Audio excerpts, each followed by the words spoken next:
ಹಾವೇರಿ ಜಿಲ್ಲೆಯಲ್ಲೂ ಕೂಡ ಮತ್ತೆ ಮಳೆಯಾಗ್ತಾ ಇದ್ದು ಸಾಕಷ್ಟು ಅವಾಂತರವನ್ನ ಹಾವೇರಿಯಲ್ಲೂ ಕೂಡ ಮಳೆರಾಯ ತಂದೊಡ್ಡಿದ್ದಾನೆ. ಹಾವೇರಿ ಜಿಲ್ಲೆಯಲ್ಲೂ ಬಿರುಗಾಳಿ ಸಹಿತ ಮಳೆಯಾಗಿದ್ದು ಬಿರುಗಾಳಿ ಮಳೆಗೆ ಅಲೆಮಾರಿ ಕುಟುಂಬ ಬೆಚ್ಚಿ ಬಿದ್ದಿದೆ. ಅಷ್ಟರ ಮಟ್ಟಿಗೆ ಹಾವೇರಿಯಲ್ಲಿ ಮಳೆಯಾಗಿದ್ದು ಗಾಳಿ ಸಹಿತ ಮಳೆಗೆ ಗುಡಿಸಲುಗಳು ಹಾರಿ ಹೋಗಿರುವಂತಹ ಘಟನೆ ನಡೆದಿದ್ದು ಹಾವೇರಿ ನಗರದ ಹೊರವಲಯದಲ್ಲಿರುವಂತಹ ಗುಡಿಸಲುಗಳು ಮಳೆ ಗಾಳಿಗೆ ಹಾರಿ ಹೋಗಿದೆ. 4ಕ್ಕೂ ಅಧಿಕ ಗುಡಿಸಲಿಗೆ ಹಾನಿಯಾಗಿದ್ದು ಕುಟುಂಬ ಕಂಗಾಲಾಗಿದೆ.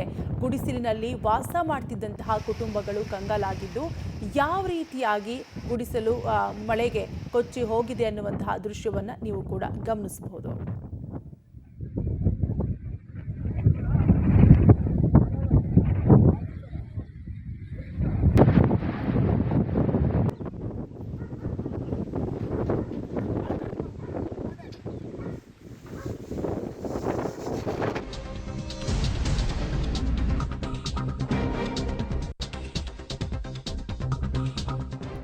ಧಾರಾಕಾರ ಮಳೆಗೆ ತರಕಾರಿಗಳು ಕೊಚ್ಚಿ ಹೋಗಿದ್ದು ಬದನೆಕಾಯಿ, ಟೊಮ್ಯಾಟೊ, ಆಲೂಗೆಡ್ಡೆ ನೀರು ಪಾಲಾಗಿದೆ.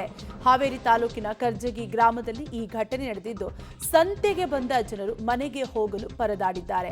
ತರಕಾರಿ ರಕ್ಷಣೆಯನ್ನ ಮಾಡಿಕೊಳ್ಳಲು ವ್ಯಾಪಾರಸ್ಥರು ಕೂಡ ಈ ಸಂದರ್ಭದಲ್ಲಿ ಪರದಾಡಿದ್ದು ಅಕಾಲಿಕ ಮಳೆಗೆ ಏಕಾಏಕಿ ಸುರಿಯುತ್ತಿರುವಂತಹ ಭಾರೀ ಮಳೆಗೆ ಹಾವೇರಿಯ ಜಿಲ್ಲೆಯ ಜನರು, ರೈತರು ಹೈರಾಣಾಗಿದ್ದಾರೆ.